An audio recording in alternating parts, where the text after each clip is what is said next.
Good morning po sa inyo lahat. Isa pang liyugto ng ating daily Bible blessings.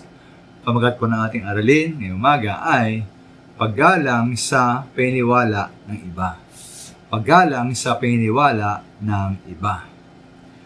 Bilang mga Kristiyano mga minamahal, ating pong tungkulin na tayo ay lumago sa kaalaman at karunungan. Ang nasa Kawikaan 4:7 sabi po roon, unahin mo sa lahat pagtuklas ng karunungan, ito'y pilitin mong matamo kahit gaano kamahal.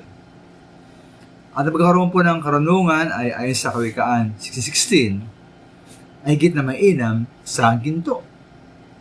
Higit pa nga sa pilak ang magtaglay ng pangunawa. Kaya kung may kakataon po tayong lumago sa kaalaman at karunungan, ating gamitin po ang pagkataong ito at huwag nating sayangin. Dahil lumago po sa kaalaman at karunungan. Ngayon po sa ating paglago sa mga bagay na ito, ating bantayan po ang isang panganib.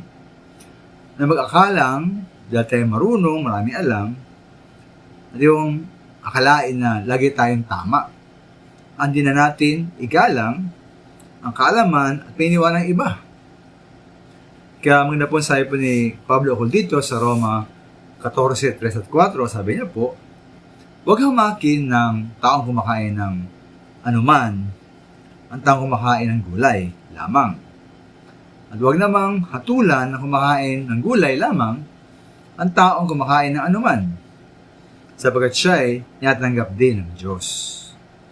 Sino ka upang humatol sa lingkod ng iba? Ang Panginoon lamang, niya ang makahahatol kung siya karapat-dapat o hindi. At aariin naman siyang karapat-dapat sapagkat kayang gawin iyon ng Panginoon.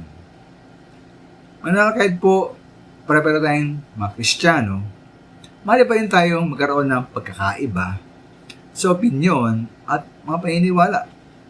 Ukol po sa mga bagay na ating masabi din naman lubhang mahalaga sa ating pagiging Kristiyano.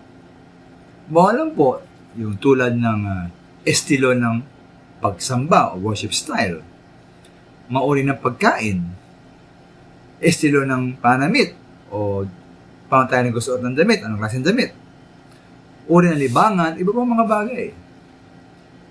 Sa mga bagay pong ito, gumalang tayo sa kanya-kanyang pananaw at paniniwala. Dahil po lahat naman tayo ay sa Diyos mananagot. Ay nga po sa isa, napaganda po na sabi doon, sa mga mahalagang bagay, magkaisa. Sa di man gaano mahalagang bagay, umunawa. At sa lahat ng bagay, pag-ibig. Maraming salamat po.